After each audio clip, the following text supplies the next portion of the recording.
As many of you know, I like to call Wednesdays Momentum Day. And as many of you also know, that this year I decided to turn Momentum Day into Challenge Day. And each Wednesday I post a challenge, kind of a food for thought thing for all of us to do on the 1000 challenge page. And it's something, again, it's food for thought, so we can choose to do it or not to do it. And the hope is that if we do it, or we think about it, or we're engaged in it in some way, we learn from it and we can use that to help enhance and enrich our lives. And earlier today, the challenge I posted was in regards to trying times, and talking about how each and every one of us, we all face challenging times, right?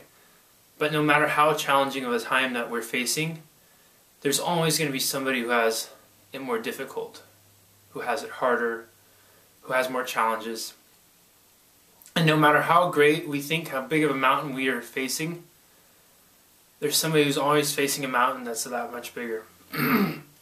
And I got this idea, and I've shared this story with some of you before, but I got this idea. I remember my dad a few years ago, before he died, he had gone through colon cancer.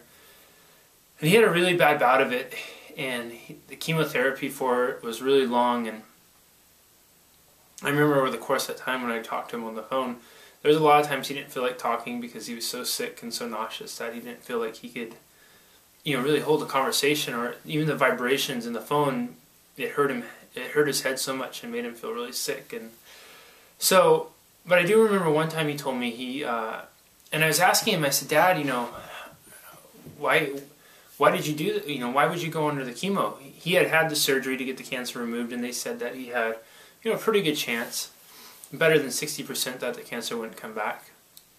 And he said that when he was in the hospital, the doctor was telling him that, and in the room next to him there was somebody who had taken that chance. The cancer came back and they weren't going to live. And so, in the midst of my dad going through this really sick, trying time of his life, I remember asking him, I said, Dad, is it worth it? God, it just sounds like it's so tough. And he told me, he said, Jess, you never have to look very far to see somebody who has it worse than you. I'm going to live. The person in the room next to me isn't. And that's stuck with me now over the years, and I think about it often every day, and it is something where, we're all going to face challenging times. None of us are exempt from that. We're all going to face death. We're all going to face heartbreak. We're all going to be let down at some point in our time. We're all going to be have our expectations not met. All of us are going to be left feeling unfulfilled at times. It's just, that's part of life. It's part of what it is to be human. The opportunity in that is that each time one of those experiences happen to us, we have the ability to learn. We have the chance to learn, the chance to grow, the chance to improve ourselves.